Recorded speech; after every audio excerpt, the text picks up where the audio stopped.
I think today's Parampavani Shamataji's turn, right? I don't see her on the call. Someone else would like to read. Otherwise, I can also read.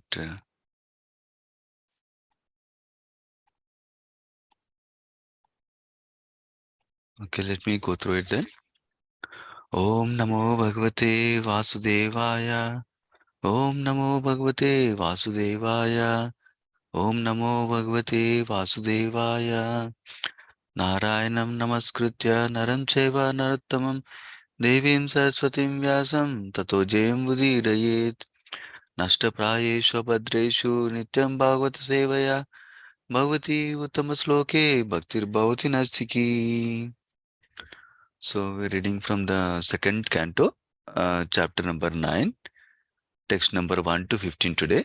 And the chapter is titled Answers by Citing the Lord's Version. Text number 1. Sri Sukadeva Goswami said, O king, unless one is influenced by the energy of the Supreme Personality of Godhead, there is no meaning to the relationship of the pure soul in pure consciousness with the material body. That relationship is just like a dreamer's seeing his own body working. Text 2. The illusioned living entity appears in so many forms offered by the external energy of the Lord. While enjoying in the modes of material nature, the engaged living entity misconceives thinking in terms of I and mine. Text 3. As soon as the living entity becomes situated in his constitutional glory and begins to enjoy the transcendence beyond time and material energy, he at once gives up two misconceptions of life, I and mine, and thus becomes fully manifested as a pure self. Text 4. O King, the personality of Godhead, being very much pleased with Lord Brahma because of his non-deceptive penance in Bhakti Yoga, presented his eternal and transcendental form before Brahma. And that is the objective goal for purifying the conditioned soul. Text 5. Lord Brahma, the first spiritual master, supreme in the universe, could not trace out the source of his lotus seat. And while thinking of creating the material world, he could not understand the proper direction for such creative work, nor could he find out the process for such creation. Text 6. While thus engaged in thinking, in the water, Brahmaji heard twice from nearby two syllables joined together. One of the syllables was taken from the 16th and the other from the 21st of the Sparsha alphabets, and both joined to become the wealth of the renounced order of life. Text 7. When he heard the sound, he tried to find the speaker, searching on all sides. But when he was unable to find anyone besides himself, he thought it wise to sit down on his lotus seat firmly and give his attention to the execution of penance as he was instructed. Text 8. Lord Brahma underwent penances for 1000 years by the calculations of the demigods. He heard this transcendental vibration from the sky and he accepted it as divine. Thus, he controlled his mind and senses, and the penances he executed were a great lesson for the living entities. Thus, he is known as the greatest of all ascetics. Text 9.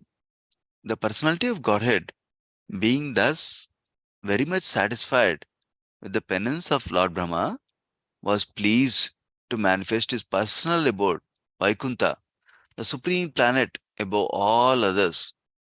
This transcendental abode of the Lord is adored by all self-realized persons, freed from all kinds of miseries and fear of illusory existence. Text 10. In that personal abode of the Lord, the material modes of ignorance and passion do not prevail, nor is there any of their influence in goodness. There is no predominance of the influence of time. So what to speak of the illusory external energy? It cannot enter that region. Without discrimination, both the demigods and the demons worship the Lord as devotees. Text 11. The inhabitants of the Vaikuntha planets are described as having a glowing sky bluish complexion. Their eyes resemble lotus flowers. Their dress is of yellowish color and their bodily features very attractive. They are just the age of growing youths. They all have 4 hands. They're all nicely decorated with pearl necklaces, with ornamental medallions, and they all appear to be effulgent. Text 12. Some of them are effulgent like coral and diamonds in complexion, and have garlands on their heads, blooming like lotus flowers, and some wear earrings. Text 13. The Vaikuntha planets are also surrounded by various airplanes, all glowing and brilliantly situated. These airplanes belong to the great Mahatmas or devotees of the Lord. The ladies are as beautiful as lightning because of their celestial complexions. And all these combined together appear just like the sky decorated with both clouds and lightning. Text 14. The goddess of fortune, in her transcendental form, is engaged in the loving service of the Lord's lotus feet, and being moved by the black bees, follows her spring. She is not only engaged in variegated pleasure, service to the Lord, along with her constant companions, but is also engaged in singing the glories of the Lord's activities. Text 15. Lord Brahma saw in the Vaikuntha planets the personality of Godhead, who is the Lord of the entire devotee community, the Lord of the goddess of fortune, the Lord of all sacrifices, and the Lord of the universe, and who is served by the foremost servitors like Nanda, Sunanda, Prabala, and Arhana, his immediate associates. So we'll discuss this chapter. Where is my book? One second. So it's a excellent chapter. As we heard in the last chapter, Parikshit Maharaj was very eager to ask Sukadeva Goswami some questions to understand the nature of the Jiva, of the living entities, nature of the Supreme Lord, and this material world, uh, and time also, and karma. So he asked all these topics to, who was Parikshit Maharaj asked all these topics to Sukadeva Goswami. And then Sukadeva Goswami, now in this chapter, is answering them. He starts to answer in this chapter. So there are two broad sections in this section we are discussing today. One is the answer to the first question about how living entity, what is the relationship between the living entity and the material body that we possess currently. That's the first question is answered today. And the solution is also given how we can get out of the illusory conception of I and mine. And then the second section describes how Lord Brahma, when he was created, he did not see anybody, but he heard the word tapa tapa, and he engaged in austerities for 1,000 celestial years. Then, this is at the beginning of creation. So he saw the Supreme Lord along with his entire abode Vaikuntha Loka personally. So that description of the Vaikuntha Loka is the second section. We're going to see broad section. Now going back to the first verse for today. So we're in the first 9th chapter of second canto. It's the last verse, one chapter. So this has a nice, very nice instructions about understanding the nature of the world, nature of the jivas as living entities, and also the Supreme Lord. Even Chatusloki Bhagavatam verses also coming in this chapter only. So Sukadeva Goswami is describing.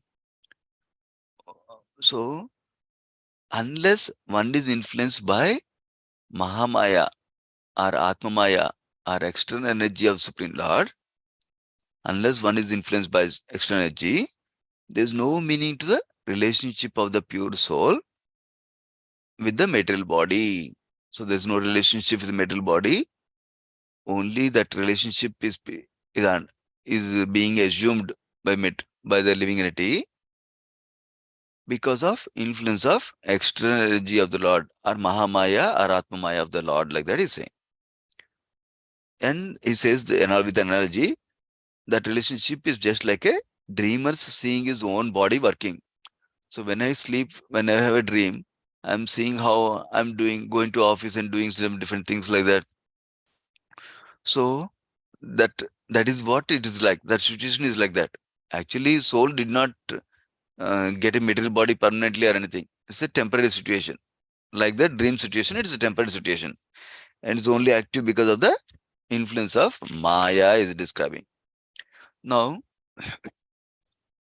in the purport, Prabhupada is describing that point, that how we are influenced by external energy or Atma Maya. That's why we are thinking we are this body. Now, how come this is the will of the Lord? Because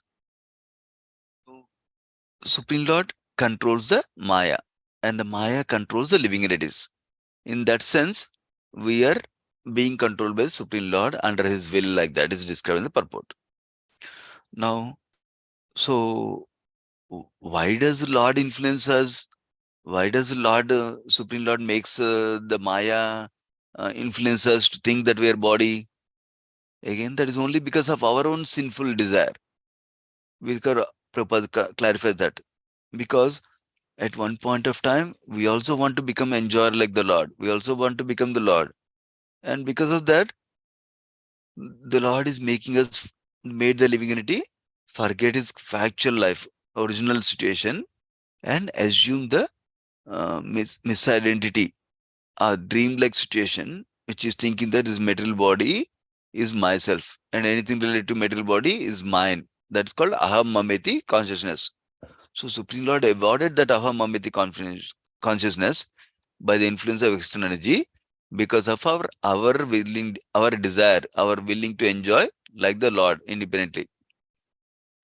So that is the cause of the influence of the Maya on us. Otherwise, we are very spiritual. We are purely conscious. We have pure consciousness as a spirit soul. But we are influenced by Maya because of our own will and because of the sanction of the Supreme Lord. So now this is elaborated with an example by Prabhupada in the purport. The example is a little child will say, I want to get the moon. I want to have the moon, like that. So they may not understand how the moon cannot come to us like that. So the mother shows the moon in a mirror. So that way child thinks, oh, I got the moon now in my hands, like that. So similarly, Supreme Lord is arranging this reflective. So how mother arranges a reflection of moon for us, because when we cannot get the moon, so Supreme Lord is arranging this reflective material world where we can think that we can become the Lord. But in reality, we cannot become the Lord. Like how we cannot get the moon, we cannot become the Lord. So it's only reflective material world arrangement that is done so that we can try to become Lord and understand, oh my God, this is not possible. I cannot become enjoyer anytime. I have to become servant only. I have to stay in the position of my real position of servant. That is a beautiful verse, first verse being described. Now, second verse, now the moment we are affected by the illusion, so depending upon the types of desires we cultivate, we get the next material body. That means we can get different forms of the body according to the desires we cultivate. So what kinds of forms? We know 8,400,000 forms, species of life are existing. So some of them are in the purport. Prabhupada describes how aquatics are there, 9 lakhs, I believe. Let me see. Yeah, 9 lakhs or 900,000 varieties of aquatics are there, and 2 million varieties of plants are there, and 1.1 billion varieties of worms or insects and reptiles are there, and then 1 million forms of birds, 3 million forms of animals, and 400,000 species of human beings existing. So we take different bodies by transmigration of the soul from one body to another. according to the modes that we want to enjoy. Based on the modes that we want to enjoy, the material nature arranges a body in such a way we can enjoy to the fullest extent whatever we want to enjoy, like that, to fulfill the desires. So that's what is being described here. Uh, Basically, we are being arranged to get into different kinds of body. That's the point here. Now, that means we have a minute freedom with which we can desire what we want to enjoy. And with that minute freedom, we're actually deciding the next body, basically, in essence. By the cultivation of some desires, we're determining the next body. So that's why we need to be careful to cultivate the spiritual desires instead of material desires.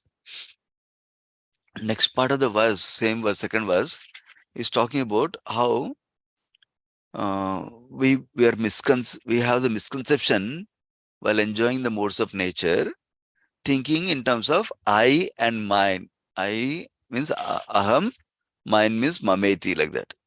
So Prabhupada writes beautifully in this purport and the next purport, these points, that when we are trying to enjoy materially as a karmi, then we're focused on conception of mine, that everything is mine to enjoy. I want to get this, I want to get that to enjoy, like that. That is the mind conception.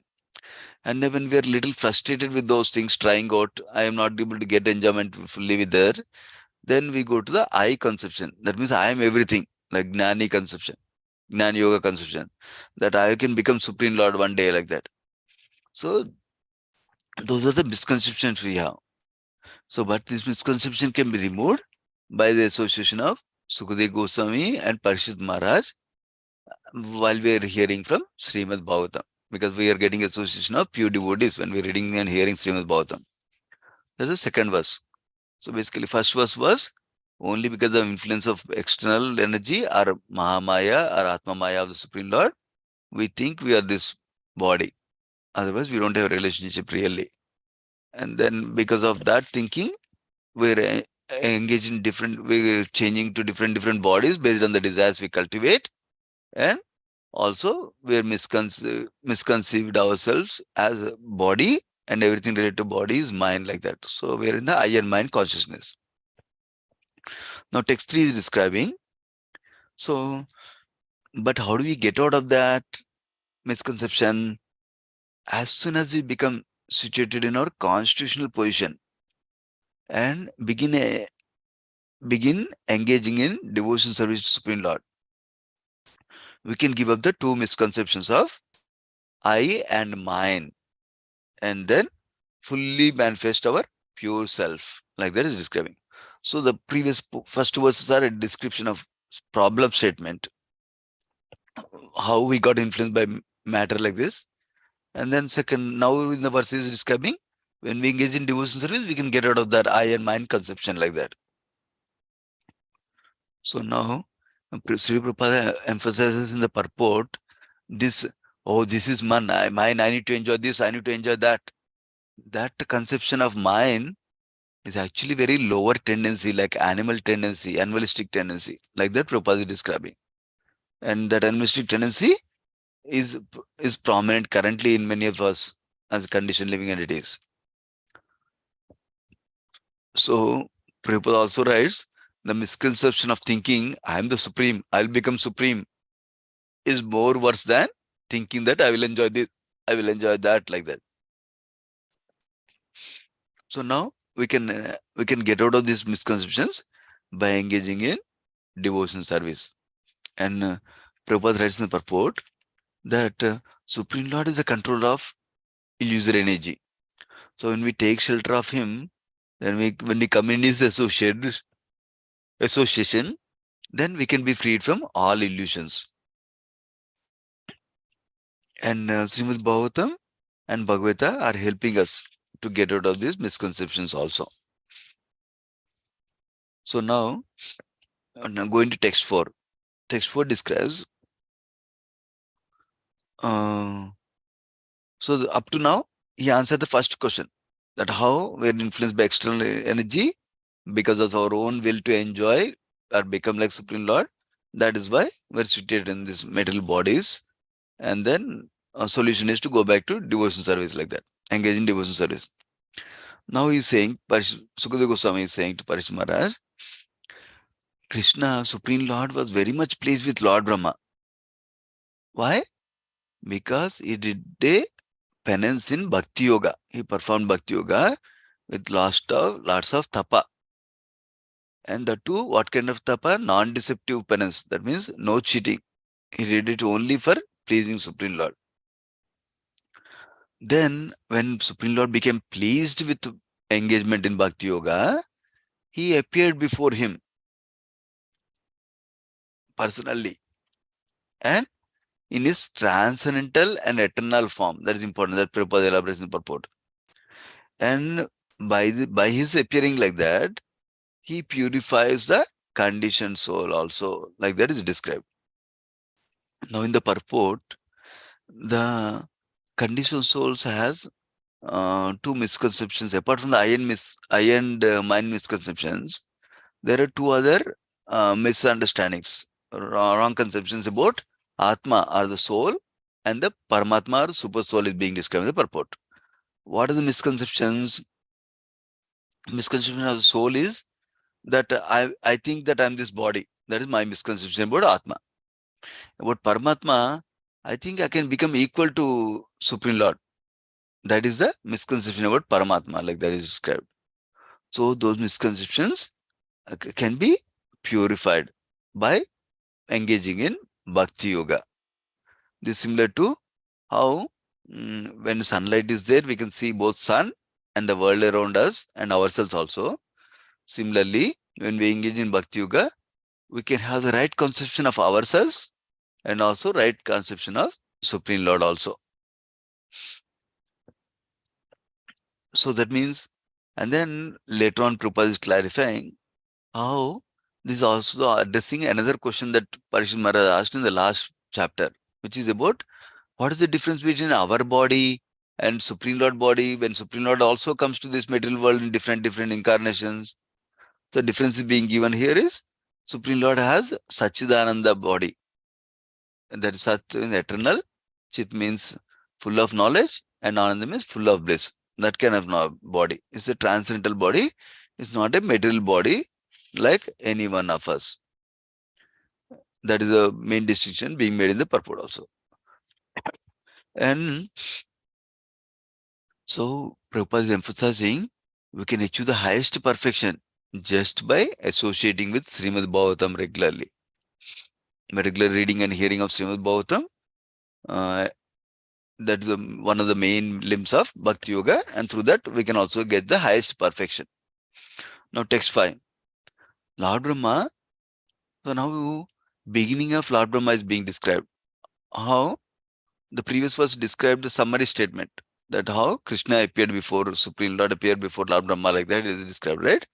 Now he's describing how did that happen, what are the circumstances, what happened, like that is describing. So Lord Brahma, when he appeared on the lotus flower that's coming from abdomen of Garbhodak Sai Vishnu, he could not see anybody nearby and everything was dark around him. So he has a desire to create, but he doesn't know how to create. And he did not find the process for creation also. So,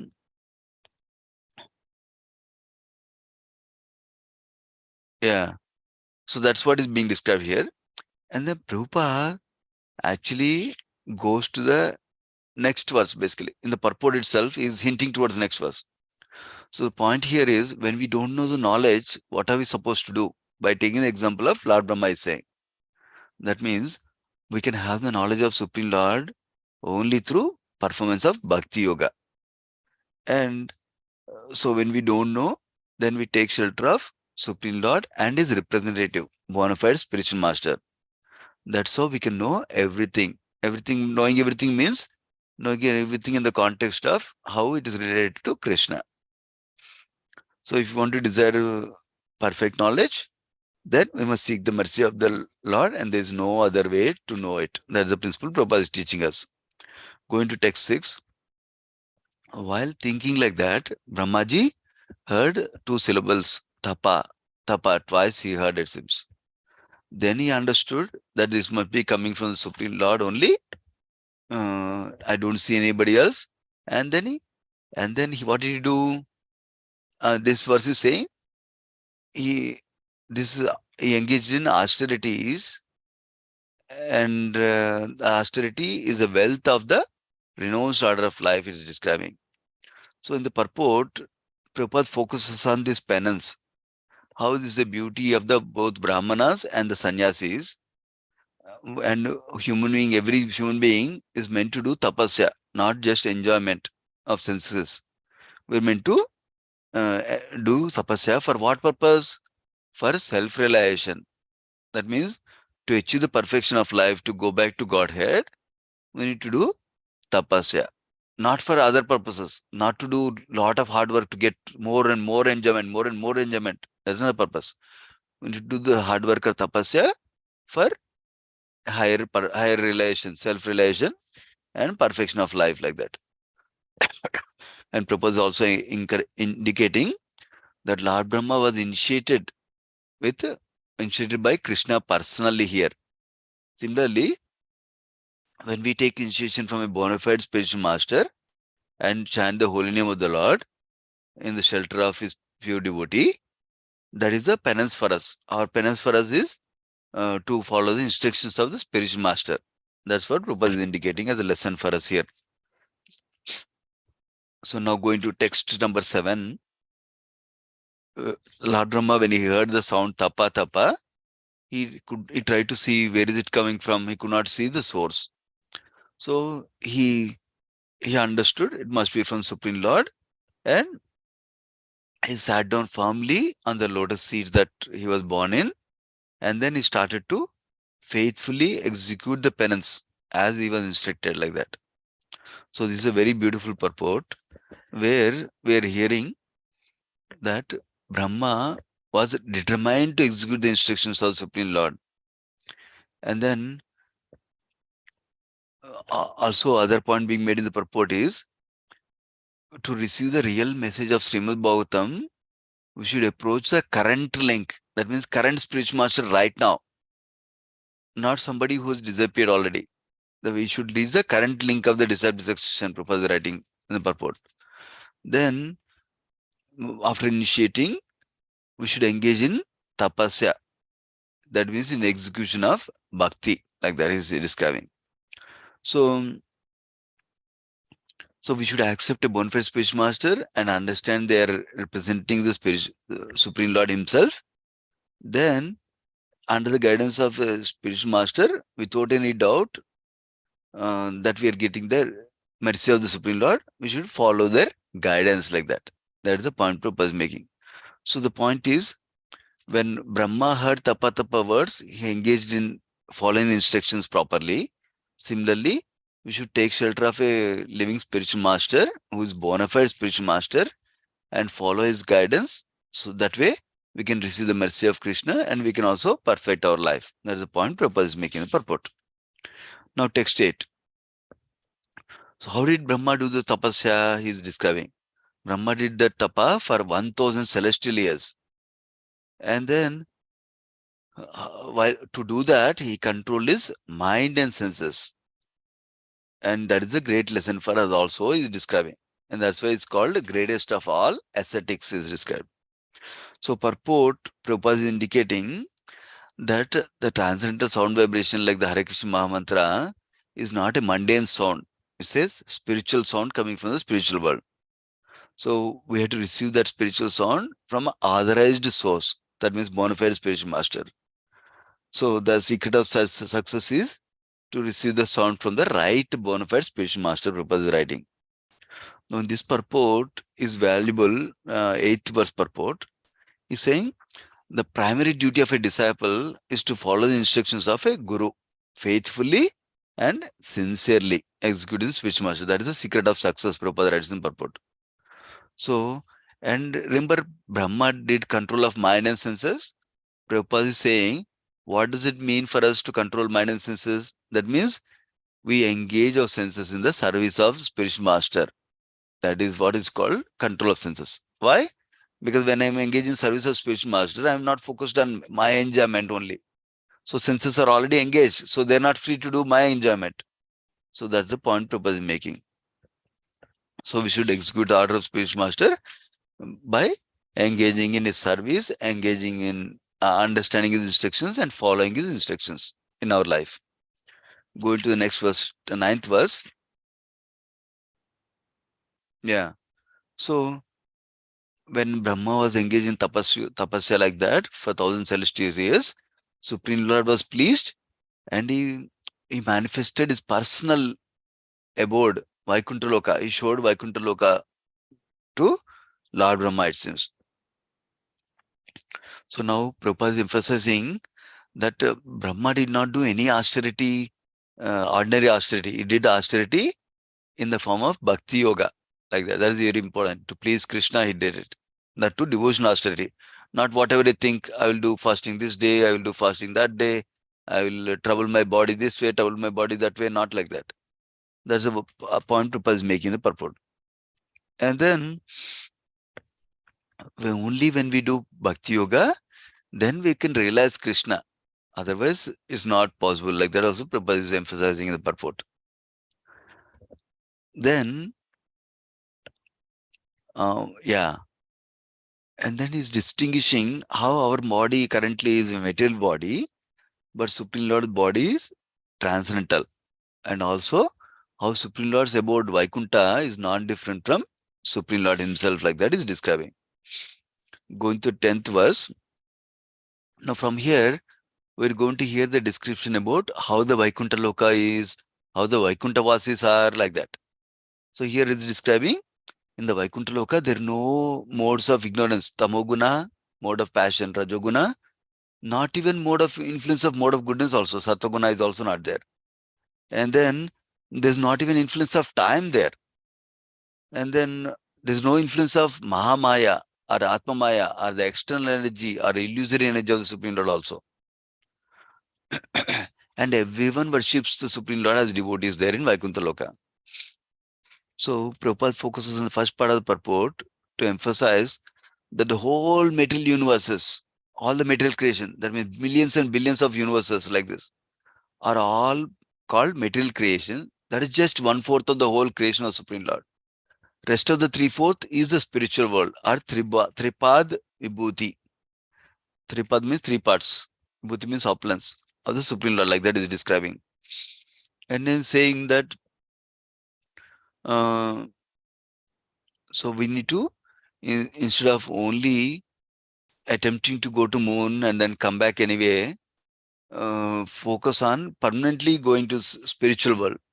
And how do we do that? By following the instructions of Shastras, Prabhupada is describing in the purport. And then, what does it meaning? What does it mean? There's no influence of mode of ignorance and mode of passion in the Vaikuntha Loka. There are two meanings Prabhupada is giving in the purport. One is there's no lamentation and hankering there. That means, oh, why did that happen? Why did that happen in the past, like that? Oh, I wish I can get this to enjoy. I wish I can get to this to enjoy like future. Those are not there. Lust and hankering or lamentation and hankering are not there in the spiritual world because there is no influence of mode of ignorance and passion. Another meaning Prabhupada is giving is the meaning, if mode of passion is not there, there's no new creation that's happening. And when mode of ignorance is not there, there's no destruction happening. That's why spiritual world is eternally existing. It's not created sometime and annihilated after some time like material world, unlike material world, like that. That's the other meaning Prabhupada is giving the purport. And then the Vaikuntha Loka is full of transcendental qualities because there's no modes of material nature, like that is describing. And then somebody may think, actually in the next purport will be clear also, that point, we'll wait for that. But here Prabhupada also emphasizes that there are no 6 material changes that happen in the material world in the Vaikuntha Loka. That means birth, growth, existence, transformations, deterioration or degradation, and annihilation. These changes don't happen in the spiritual world. And Supreme Lord is the chief leader and everybody worships him there. Going to text number 11. Now, the Vaikuntha Vasis are being described. How? They have glowing sky bluish complexion, it seems, for the skin, and their eyes resemble like lotus flowers. They're dressed in yellowish color, and their bodily features are very attractive, and they're just like very young always, like growing youths, it seems. And they have four hands, and they all are nicely decorated with pearl necklaces with nice ornamental medals, and they all appear to be effulgent, is described. So, point Prabhupada's emphasis in purport is the features that we see in the Vaikuntha Vasis are extraordinary special. They're not to be seen here at all. That means they're transcendental features of the transcendental and spiritual bodily features of the Vaikuntha Vasis, like that Prabhupada is describing the purport. Now, text 12. They're effulgent like corals and diamonds in complexion, and they have garlands on their heads, it seems, and they have wear some of them wear earrings also. Prabhupada writes in the purport that Vaidurya diamond is mainly meant for Supreme Lord, it seems. But if somebody gets Swarupya liberation, like same form as the Supreme Lord, then they also are favored with Vaidurya diamonds in the body, it seems, on his body, on their body, it seems. Otherwise, without Swarupya liberation, they cannot get the Vaidurya diamonds on their body. Only Supreme Lord has them, it seems. Now, text 13. Vaikuntha Lokas are surrounded by various airplanes, it seems, all growing and brilliantly situated. And these airplanes belong to the devotees of the Lord. And the ladies there are beautiful as lightning because of their celestial complexions, it seems. And everything is looking like skies decorated with nice clouds and lightning, it seems.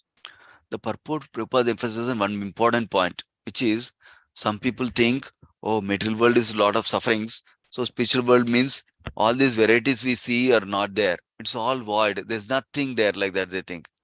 So now here we can seeing directly from the description of Srimad Bhagavatam, directly from Sukadeva Goswami, that spiritual world also has variety.